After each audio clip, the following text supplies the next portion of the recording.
പ്രിയപ്പെട്ടവരെ, അസ്സലാമു അലൈക്കും. യമനിലെ ബനു കൽബ് ഗോത്രത്തിലേക്കാണ് സൗദയെ കല്യാണം കഴിച്ചു വിട്ടത്. സുമുഖനായ ഹാരിസയായിരുന്നു പ്രിയതമൻ. അവരുടെ ദാമ്പത്യ ജീവിതത്തിലെ സന്തോഷം ഇരട്ടിപ്പിച്ചുകൊണ്ട് ഒരു കുഞ്ഞുമുഖം വിരുന്നെത്തി. സെയ്ദ് എന്നവരെ അവന് പേര് വിളിച്ചു. സെയ്ദ് വളരുകയാണ്. ഒരു ദിവസം ഉമ്മ സൗദാക്കൊരു മോഹം, തൻ്റെ ഗോത്രത്തിലൊന്ന് പോകണം, കുടുംബക്കാരൊക്കെ കാണണം. ഭർത്താവിനോട് സമ്മതം വാങ്ങി മോൻ്റെ കൈയും പിടിച്ച് അവരൊരു യാത്രാ സംഘത്തോടൊപ്പം പുറപ്പെട്ടു. പെട്ടെന്ന് വഴിയിൽ വെച്ച് അവരെ കൊള്ളസംഘം ആക്രമിക്കുകയും വിലപ്പെട്ട പലതും കൊള്ളയടിക്കുകയും ചെയ്തു. കൂട്ടത്തിൽ തൻ്റെ എല്ലാമെല്ലാമായ സെയ്ദിനെയും കൊള്ളക്കാർ കൊണ്ടുപോയി.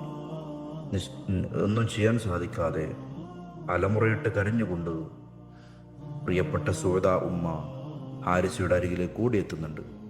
വിവരം കേട്ടപ്പോൾ ഭർത്താവ് സ്തബ്ധനായി നിന്നു. ഒരു ഭ്രാന്തനെ പോലെ ഓരോ വീടിലും കയറി ഇറങ്ങി ചോദിച്ചു, നിങ്ങളെൻ്റെ പൊന്നുമോനെ കണ്ടോ എന്ന്. മാസങ്ങൾ നീണ്ട അന്വേഷണം, ഒരു വിവരമല്ല. കാണുന്നവരോടൊക്കെ ചോദിക്കുന്നുണ്ട്, കണ്ടാലൊന്ന് പറയണേ എന്ന്. അങ്ങനെ ഇരിക്കെ ഹാരിസയുടെ ഗോത്രത്തിൽപ്പെട്ട ചില ആളുകളും ഹജ്ജിന് വേണ്ടി മക്കയിലെത്തി. ഹജ്ജ് വേളയിലാണ് അവരൊരു കുട്ടിയെ ശ്രദ്ധിക്കുന്നത്. തങ്ങളുടെ ഹാരിസയുടെ പുത്രൻ സെയ്ദിനെ പോലെ തന്നെയുണ്ട്. ചെന്നവര് വിവരങ്ങൾ അന്വേഷിച്ചു. അതെ, സെയ്ദ് തന്നെയാണ്. സെയ്ദ് തൻ്റെ കഥ പറയാൻ തുടങ്ങി. ഉമ്മയോടൊപ്പം പുറപ്പെട്ടതും വഴിയിൽ കൊള്ളക്കാരാക്രമിച്ച് അവർ തന്നെ അടിമയാക്കി ഉക്കാല ചന്തയിൽ കൊണ്ടുവന്ന് വിറ്റതൊക്കെ പറഞ്ഞു.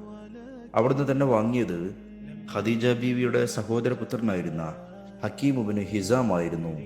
വാങ്ങിയിട്ട് കൊണ്ടുവന്ന് സമ്മാനം കൊടുത്തു. ആർക്ക്? ഖദീജ ഉമ്മക്ക്. നല്ല സ്വഭാവമുള്ള കുലീനയായ ഒരു സ്ത്രീയായിരുന്നു അവർ. അങ്ങനെ ഇരിക്കെയാണ് അവരുടെ ജീവിതത്തിൽ മറ്റൊരു സന്തോഷം നടക്കുന്നത്. മക്കയിലെ അറിയപ്പെട്ട ചെറുപ്പക്കാരൻ, ഖുറൈശി ഗോത്രത്തിലെ മുഹമ്മദ് എന്ന് പറയുന്ന നാട്ടുകാർക്ക് അൽ അമീൻ എന്ന് വിളിക്കുന്ന ഒരാൾ കല്യാണം കഴിച്ചത്. കല്യാണം കഴിച്ച ഉടനെ തന്നെ അവർക്ക് സമ്മാനമായി കൊടുത്തു. സമ്മാനം കിട്ടിയ എന്നെ പ്രിയപ്പെട്ട പ്രവാചകൻ അടിമയിൽ നിന്ന് മോചിപ്പിച്ച് അടിമത്തം ഉപേക്ഷിക്കാൻ പറഞ്ഞ് എന്നെ സ്വതന്ത്രമാക്കി. ഞാനിപ്പോൾ സ്വാതന്ത്ര്യത്തിൻ്റെ വായു ശ്വസിച്ചുകൊണ്ട് സന്തോഷത്തോടെ അദ്ദേഹത്തിൻ്റെ വീട്ടിൽ കഴിയുകയാണ്. എൻ്റെ ഉപ്പാനോട് ഈ വിവരം പറയണം കേട്ടോ എന്ന്. അവർ നാട്ടിലെത്തുകയും ഹാരിസയോട് വിവരം പറയും ചെയ്തു.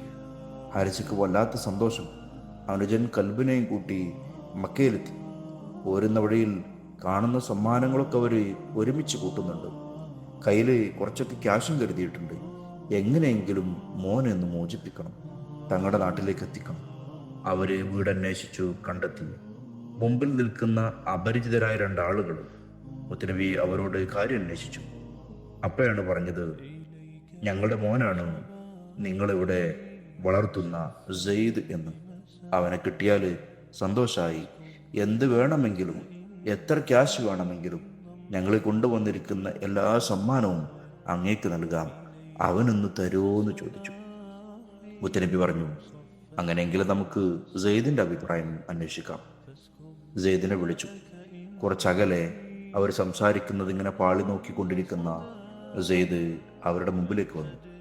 തങ്ങൾ ചോദിച്ചു, മോനെ സെയ്ദേ, ഇതാരാന്നറിയോ?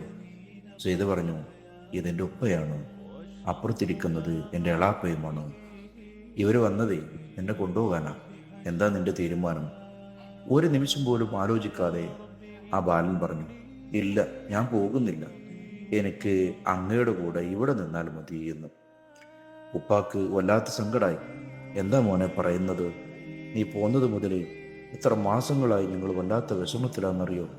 ഉമ്മ അന്ന് മുതൽ കിടപ്പിലാണ്. ഒന്ന് വാ മോനെ എന്ന്.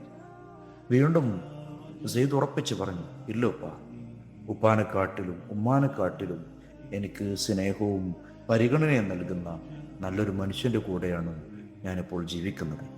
പ്രവാചകൻ ആകുന്നതിന് മുമ്പുള്ളൊരു സംഭവമാണെന്ന് നമ്മൾ മനസ്സിലാക്കണം. തീർത്തു പറഞ്ഞു, എനിക്ക് ഈ മനുഷ്യനിൽ എന്തൊക്കെയോ പ്രത്യേകതകൾ ഞാൻ കാണുന്നുണ്ട് എന്ന്.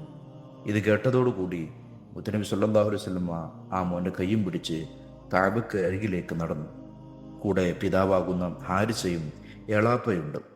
അവിടുന്ന് കാബയുടെ പരിസരത്ത് നിന്ന് മുത്തുനബി ഉറക്കി വിളിച്ചു പറഞ്ഞു, മക്കക്കാരെ, ഇത് ഈ പൊന്നുമോനില്ലേ, ഇവൻ ഇന്നു മുതൽ സെയ്ദ് ബിൻ ഹാരിസയല്ല, സെയ്ദ് ബിൻ മുഹമ്മദാണ്.